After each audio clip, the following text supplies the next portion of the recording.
이 시간 우리 하나님의 말씀 보겠습니다. 하나님의 말씀은 사무엘상 18장 말씀입니다. 구약성경 사무엘상 18장 5절에서 29절입니다. 조금 긴 말씀이긴 한데요. 한번 우리 제가 한 절 읽고 여러분들 한 절 읽고 돌아가면서 교독합니다. 사무엘상 18장 5에서부터 우리 29절까지입니다. 다윗은 사울이 보내는 곳마다 가서 지혜롭게 행하며 사울이 그의 군대의 장으로 삼았더니 온 백성이 합당히 여겼고 사울의 신하들도 합당히 여겼더라.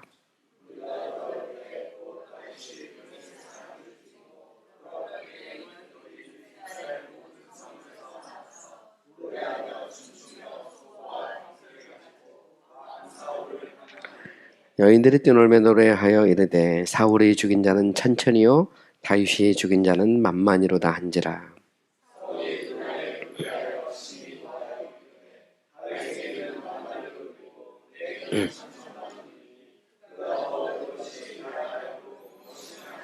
그날 후로 사울이 다윗을 주목하였더라.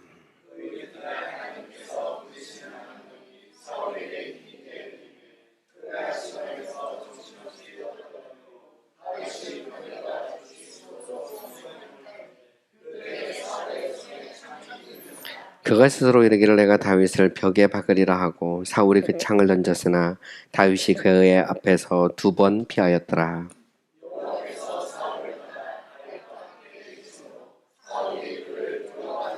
그러므로 사울이 그를 자기 곁에서 떠나게 하고 그를 천부장으로 삼음에 그가 백성 앞에 출입하여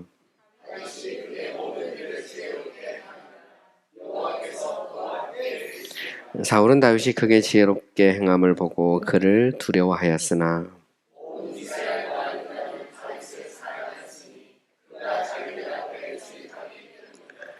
사울이 다윗에게 이르되 내 맏딸 메랍을 내게 아내로 주리니 오직 너는 나를 위하여 용기를 내어 여호와 하나님의 싸움을 싸우라 하니 이는 그가 생각하기를 내 손을 그에게 대지 않고 블레셋 사람들의 손을 그에게 대게 하리라 함이라.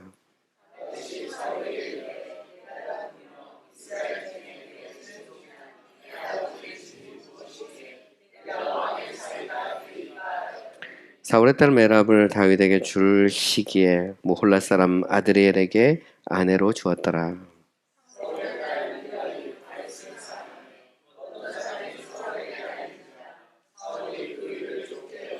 스스로 이르되 내가 내 딸을 그에게 주어서 그에게 올무가 되게 하고 블레셋 사람들의 손으로 그를 치게 하리라 하고 이에 사울이 다윗에게 이르되 내가 오늘 다시 내 사유가 되리라 하니라.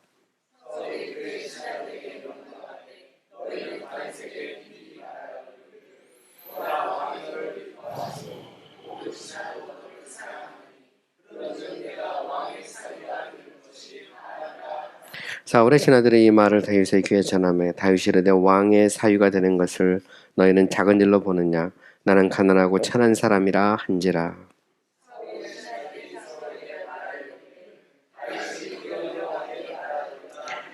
사울이 이르되 너희는 다윗에게 이같이 말하기를 왕이 아무것도 원하지 아니하고 다만 왕의 원수의 보복으로 블레셋 사람의 포비 100개를 원한다 하라 하였으니 이는 사울의 생각에 다윗을 블레셋 사람들의 손에 죽게 하리라 함이라.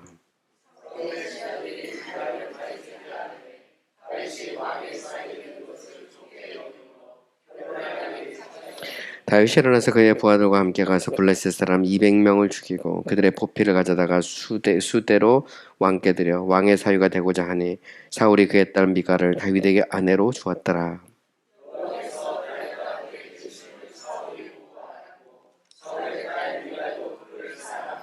우리 다 같이 읽겠습니다. 사울이 다윗을 더욱더욱 두려워하여 평생의 다윗의 대적이 되니라. 아멘. 오늘 저는 이 말씀을 중심으로 사울의 질투라는 제목으로 여러분과 함께 말씀을 생각해 보고자 합니다. 어느 도시에 똑같은 동종의 그런 가게를 하고 있는 두 친구가 있었다고 합니다. 이 두 친구는 길 하나를 사이에 두고 똑같은 그런 장사를 하고 있었습니다. 그러므로 내 길 건너서 바라보면 어떤 손님이 들어가는지, 얼마나 많은 손님이 들어가는지를 잘 알 수 있었습니다. 이 두 친구 사이에는 보이지 않는 그런 경쟁심이 있었어요. 그래서 상대방 가게가 더 잘 되는 모습을 보면 마음에 불편도 하고 또 화도 나고 때로 질투가 생기기도 했습니다. 그런데 어느 날 한 천사가 한 친구에게 나타나서 내가 내게 구하는 소원은 어떤 것이든 한 가지만 말해라. 그러면 내가 무엇을 구하든지 내 소원을 들어주겠다. 이렇게 말을 했습니다.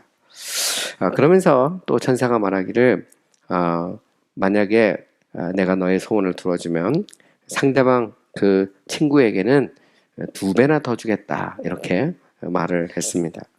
이때 이제 이 친구가 고민을 하게 되죠. 만약 장사가 잘 되게 해주세요. 이렇게 말하면 상대방 친구는 자기보다 두 배나 장사가 더 잘 되는 것입니다. 만약 우리 아들이 잘 되게 해주세요. 그러면 상대방에 있는 그 가게 하는 그 친구의 자녀가 두 배나 더 잘 되는 것입니다. 이 사람이 되게 고민에 빠졌어요. 그래서 이 친구가 고민하다가 천사에게 이렇게 말했다고 합니다. 제 한 눈을 때려서 멀게 해주십시오. 이 말은 무슨 얘기일까요? 나는 눈 하나가 멀지만 친구는 두 눈을 다 멀어서 보지 않게 해달라는 그런 말입니다. 어떻게 보면 좀 이제 우스갯소리죠. 그런데 사람의 질투가 얼마나 사람을 파괴적이게 만들 수 있는지를 잘 보여주는 이야기입니다. 우리말 속담에 사돈이 논을 사면 배가 아프다. 뭐 이런 말도 있죠. 뭐 사돈이 논을 사던 뭐 밭을 사던 이게 무슨 상관이 있겠습니까? 그런데 사돈이 논을 사면 배가 아픈 것입니다. 여러분, 이제 사람에게는 이제 수많은 감정이 있죠. 그런데 감정에는 좋은 감정도 있고 좋지 못한 감정이 있습니다. 좋지 못한 감정 중에서 가장 은밀하면서도 또 가장 좋지 못한 감정이 있다면 그것은 아마도 질투일 것입니다. 질투라는 말은 뭐 경우에 따라서는 투기라고도 이렇게 표현하기도 하고요. 또 혹은 아니면 시기라는 말로 표현하기도 합니다. 어쨌든 보면 질투, 투기, 뭐 시기 이게 다 이제 비슷한 말이죠. 어쨌든 보면 우리가 이제 질투라고 말할 때 이 질투는 크게 보면 두 가지 감정을 포함하고 있다고 합니다. 하나는 두려움이고요. 또 다른 하나는 분노입니다. 두려움이라는 것은 내가 가지고 있는 것을 상대에게 빼앗길지도 모른다는 그런 두려움일 수도 있고요. 분노라고 하는 것은 내가 가지고 싶은 것을 상대방이 가지고 있을 때 그때 느끼는 어떤 인간의 질투의 감정의 표현이기도 합니다. 보통은 이제 두려움에서 이제 분노로 바뀌는데요. 이 두려움과 분노가 때때로 공존하기도 하죠. 어쨌든 보면 이제 질투라고 하는 것은 이제 비교 의식에서 생기는 거예요. 상대방과 나를 비교해서 상대가 나보다 잘 되면 뭔가 참 그 마음의 불편함도 느끼고 또 만약에 보면 그 내가 가지고 있는 것을 상대가 혹시 또 이렇게 빼앗아가지 않을까 하는 어떤 두려움 뭐 그런 것들도 느낄 수 있습니다. 어쨌든 질투라고 하는 것 혹은 뭐 시기라고 하는 것은 사람이 가지고 있는 좋지 못한 감정 중에서 가장 은밀하게 숨어 있는 그런 감정이기도 합니다. 그러므로 사실 이제 질투 혹은 뭐 시기라는 것은 거의 밖으로는 드러나지를 않죠. 하지만 여러분 질투라고 하는 것이 이게 사실 보면 사람의 그런 영혼 깊은 곳에 은밀하게 숨어 있을 수 있습니다. 여러분 이제 보통 이제 사람이 탐식이 있잖아요. 그러면 막 먹는 것을 보면 저 사람은 탐식이 있구나라고 하는 것을 쉽게 알 수 있죠.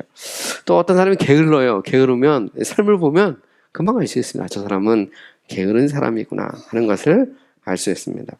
어떤 사람이 막 화가 나잖아요. 화가 나면 뭐 마음도 불편하고 뭐 심장이 뛰고 뭐 얼굴이나 혹은 행동으로 그 화가 이렇게 표현이 되게 되어 있어요. 그런데 질투라고 하는 것은 거의 보이지를 않습니다. 그런데 질투라고 하는 것은 마치 쥐가 조금씩 이렇게 먹이를 갉아먹는 것처럼 우리의 마음과 우리의 영혼을 갉아먹을 수 있죠. 그걸 우리가 보통 질투 이렇게 말할 수 있습니다. 그런데 잘 생각을 해보면 질투라고 하는 것은 서로 잘 알고 또 같은 동종의 같은 분야에서 일하고 같은 공동체 혹은 아니면 같은 무리나 사회 속에서 이렇게 활동하고 또 상대적으로 보면 어느 정도 이렇게 성공한 사람들 사이에서 주로 일어납니다. 여러분, 우리가 서로 전혀 모르는 사람에 대해서 질투하지 않죠.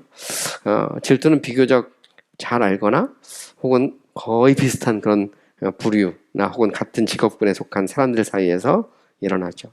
내가 의사인데 가령 예를 들어서 선생님이나 기술자를 이렇게 투기하거나 혹은 질투하지는 않습니다. 내가 직업 군인인데 배관공이라고 목수를 질투하지는 않죠. 그리고 심지어는 같은 직업을 갖고 있어도 그죠? 같은 직업을 갖고 있어도 나와 관계가 없는 사람이라면 별로 질투의 대상이 되지 않습니다. 그런데 만약 서로가 어떤 거의 비슷한 그죠? 어떤 그런 이렇게 동일한 어떤 이익의 관계에 있을 때 그리고 상대방이 나보다 더 장사가 잘 되거나 아니면 더 좋은 자리에 앉아 있거나 그럴 때 이때 사실 이제 질투가 우리에게 쉽게 일어날 수 있죠. 도대체 저 사람이 누구이길래 나보다 저렇게 잘 된다는 말인가? 나는 왜 여기에서 이렇게 부족한가? 이렇게 사람이 느끼다 보면 뭔가 우리 속에 질투가 생길 수도 있습니다. 이 질투는 그래서 이제 결국 두려움에서 분노로, 또 분노는 때로는 상대를 무너뜨리거나 혹은 아니면 상대의 것을 이렇게 빼앗는 그런 상태까지도 이르게 되죠. 여러분, 이제 성경을 보면 성경에서는 이제 질투를 인간이 가지고 있는 죄악된 본성 중에 하나로 봅니다. 여러분, 로마서 1장 28에서 29절에 보면 사도 바울은 이렇게 말을 하고 있어요. 그들이 마음에 하나님 두기를 싫어하며 하나님께서 그들을 상실한 마음대로 내버려 두사 합당하지 못한 일을 하게 하셨으니, 여기 보면 합당하지 못한 일이 나오죠. 곧 모든 불의, 주악, 탐욕, 악의가 가득한 자요, 시기, 살인, 분쟁, 악독이 가득한 자요, 수근수근하는 자요. 그런데 여기 보면 시기라는 게 있어요. 시기. 바로 이제 시기가 바로 질투이죠. 이것은 결국 질투라고 하는 것은 하나님 보시기에 합당하지 않은 일이라고 하는 것을 알 수 있어요. 인간의 깊은 죄성에서부터 나오는 어떻게 보면 인간의 좀 안 좋은 숨어있는 그러나 굉장히 파괴적인 그런 어떤 감정이 있다면 그것을 바로 우리는 질투 혹은 아니면 시기라고 할 수 있죠. 그래서 사실 이 시기라고 하는 것, 질투라고 하는 것은 사람의 영혼과 마음을 갉아먹는 그런 죄라고 하는 것을 우리는 기억해야 됩니다. 잠언 14장 30절에 보면 이런 말씀이 있어요. 평안한 마음은 육신의 생명이나 시기는 질투는 뼈를 썩게 하느니라. 질투라고 하는 것이 사람의 뼈를 썩게 한다는 것을 알 수 있죠. 여러분, 가인과 아벨의 사건에 보면 가인이 아벨을 왜 죽였죠? 자기와 동생이 같이 하나님 앞에 제사를 드렸는데 하나님이 동생의 제사는 받고 자기의 제사를 안 받았을 때 결국 질투로 말미암아 들에 나가서 돌로 동생을 쳐 죽이는 그런 비극적인 어떤 일을 저지르게 되죠. 우리 이제 가인과 아벨의 사건에서 질투라고 하는 것이 얼마나 사람을 이렇게 망가뜨릴 수 있는지, 결국 살인까지 이르게 하는 굉장히 무서운 감정이라고 하는 것을 알 수 있죠. 우리 이제 오늘 본문에서 이제 본문으로 이제 드디어 돌아왔는데 우리는 바로 이 질투에 사로잡혀서 자신의 뼈를 썩게 하고 결국 자신의 영혼을 망가뜨리는 또 다른 사람을 보게 됩니다. 그 사람이 누구죠? 그 사람이 바로 사울이죠. 사울. 블레셋과 이스라엘의 전투에서 이스라엘이 대승을 했어요. 한 달 동안 정말 이스라엘 사람들이 막 무서워서 벌벌 떨었거든요. 누구 때문에? 골리앗, 거인장수 골리앗 때문에 벌벌 떨었습니다. 그런데 그때 어린 목동 소년 다윗이 물맷돌 하나로 바로 거인 골리앗을 무너뜨리죠. 그리고 이스라엘 백성들이 막 사기가 막 진작돼서 당시 보면 이 골리앗이 살고 있는 가드 막 그 지역까지 들어가서 전쟁에서 대승리를 하게 됩니다. 이렇게 전쟁에 승리하고 난 다음에 사울은 골리앗을 죽인 다윗을 이스라엘의 군대의 장관으로 세웠어요. 그리고 다윗이 가는 곳마다 전쟁에서 승리를 했습니다. 그리고 이제 다윗이 전쟁에서 승리하고 돌아올 때 여인들이 나와서 속옷 치고 나팔 부고 막 춤추면서 다윗을 칭찬하는 노래를 불렀습니다. 여인들이 이렇게 노래를 하죠. 사울이 죽인 자는 천천히요, 다윗이 죽인 자는 만만이로다. 그런데 문제는 이 노래를 딱 듣는 순간 사울의 깊은 그 마음속에 갑자기 막 분노가 치밀어 올랐어요. 그러면서 막 몹시 불쾌하고 막 화가 나가지고, 아니 내가 죽인 사람은 천천히고 다윗이 죽인 자는 만만이라고? 이것이 도대체 무슨 소리냐? 그렇다면 이제 이 자가 자신의 명성을 등에 업고 나를 왕좌에서 쫓아내고 나라를 차지하는 것 외에 무엇이 남아있단 말인가? 이렇게 이 사울의 마음속에 일종의 질투의 감정이 막 일어나기 시작했습니다. 사실 보면 사울은 뭐 이스라엘의 왕이죠. 온갖 좋은 것, 권세를 갖고 있는 사람입니다. 그런데 자기보다 다윗의 이름이 더 높여지는 것을 참을 수가 없는 것이죠. 그리고 이제 더 큰 문제는 뭐냐면 사실 사울은 이미 사무엘 선지자를 통해서 하나님 앞에 버림을 받았어요. 그 사실을 이미 알고 있고 선지자의 말을 들었습니다. 그런데 자기 눈앞에 자기보다 더 인기 있는 한 사람이 등장한 것이죠. 그러면서 여인들이 노래하기를 사울이 죽인 자는 천천히요 다윗이 죽인 자는 만만이다. 이 소리를 듣는 순간 이 사울 안에 숨겨있던 질투가 막 솟아나게 되는 것이죠. 그래서 이제 이날 이후부터 다윗을 지켜보기 시작했어요. 원래 지켜본다는 말은 원래 좀 원어 성경으로 보잖아요. 그러면 마치 비디오를 찍는 것처럼 다윗의 일거수일투족을 살피기 시작했다. 그런 의미입니다. 그러니까 다윗이 있는 곳마다 사울이 마치 비디오 찍듯이 카메라로 찍듯이 계속 따라다니면서 다윗이 신경이 쓰이는 거예요. 이거 이러다가 혹시 얘가 왕이 되는 것은 아닌가? 그래서 당시에 이 사울의 마음 속에 막 질투가 이게 생기기 시작하는 것이죠. 다윗의 인기가 올라가면 올라갈수록 이제 사울의 질투가 점점 더 커집니다. 그래서 결국 이제 이 질투로 말미암아 사울은 다윗을 죽이고자 결심을 하죠. 질투가 결국은 분노로 바뀌고 이 분노가 살인으로, 가인과 아벨의 사건과 다르지 않습니다. 그죠? 가인이 아벨을 돌로 쳐 죽인 것처럼 이제 사울도 기회가 있으면 다윗을 죽여야 되겠다 이런 생각을 하게 되는 것이죠. 근데 사실 보면 오늘 우리가 살고 있는 이 세상 속에서도 얼마든지 그런 일이 일어날 수 있어요. 대부분이 동종이 같은 일을 할 때 보면 자기가 뭔가를 하기 위해서 상대방을 죽이는 그런 것을 많이 보죠. 장사하는 데도 그런 일이 있을 수 있고 또 정치 이런 데도 있을 수 있고 심지어는 무섭지만 신학생들이나 목회자 안에도 얼마든지 일어날 수가 있어요. 그래서 상대방이 잘 되는 꼴을 못 보는 것이죠. 결국 그리고 때가 되면 반드시 죽일 거라는 그런 생각을 마음속에 가지게 됩니다. 우리는 여기에서 질투라고 하는 것이 얼마나 무서운 죄인지를 우리가 알아야 돼요. 질투는 은밀하게 사람들의 마음속에 자리 잡고 있지만 결국 그의 뼈를 썩게 하고 그의 영혼을 파멸로 이끌어 버리죠. 그래서 우리 안에 이런 일이 생기지 말아야 되지만 질투가 생길 때, 그죠? 우리는 그때 하나님께 회개하고 돌이켜야 됩니다. 여러분, 사실 우리가 어떻게 질투에서 벗어날 수 있을까요? 그 비결은 하나님이 내게 주신 것이 최선이다.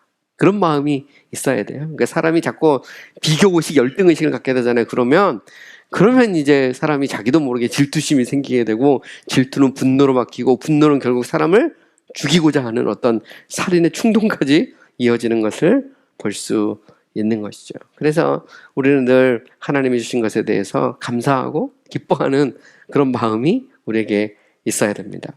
여러분, 사실 사울은 이스라엘의 왕이죠. 세상적인 관점에서 모든 것을 다 가지고 있는 사람입니다. 블레셋과의 전투에서 사울의 왕권은 몰락하기는커녕 더 견고해졌어요. 그리고 다윗은 아주 충성스러운 자신의 부하였습니다. 여러분, 사울이 다윗을 품으려고 하면 얼마든지 품을 수가 있었어요. 그런데 여러분, 사람들이 다윗을 막 칭찬하자 사울은 다윗을 질투하기 시작한 것입니다.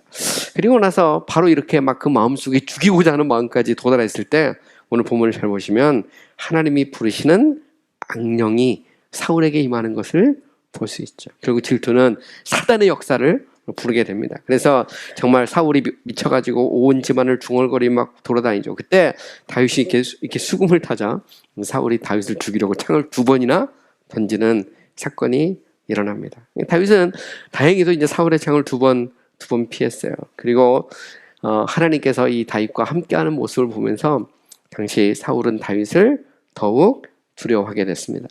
하지만 당시 보면 사울이 다윗을 천부장으로 삼는 걸 볼 수 있어요.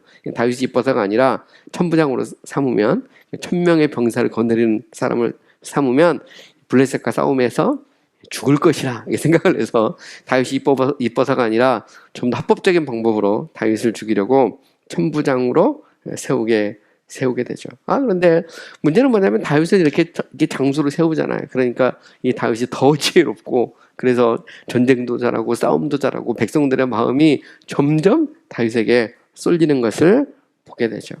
그래서 보면 이제 사울이 이거 안 되겠다 그래가지고 이제는 자기 딸 메랍을 사위로 주겠다 이렇게 말을 합니다. 그런데 여러분 사실 이미 전쟁터에서 골리앗을 죽이면 딸을 사위에게 주겠다라고 약속을 했어요. 그런데 사울은 계속해서 미루고 있었습니다. 그런데 다윗의 인기가 점점 올라가자 이 다윗을 묶어두기 위해서 자기 딸 메랍을 다윗에게 주기로 그렇게 이야기를 하죠. 근데 그때 이제 다윗이 오히려 이렇게 말합니다. 내 친족이나 내 아버지의 집이 누구에게 내가 왕의 사위가 되겠나이까. 다윗이 거절을 합니다. 그런데 여기서 자기 딸을 사위로 삼으려는 이유가 있어요. 그것은 뭐냐면 역시 다윗을 죽이려는 그러니까 정말 다윗이 이뻐서도 아니고 정말 딸을 위해서도 아니죠. 그래서 결국 이 사울의 마음속에는 질투, 그것이 완전히 이렇게 사로잡고 있는 것을 볼 수 있어요.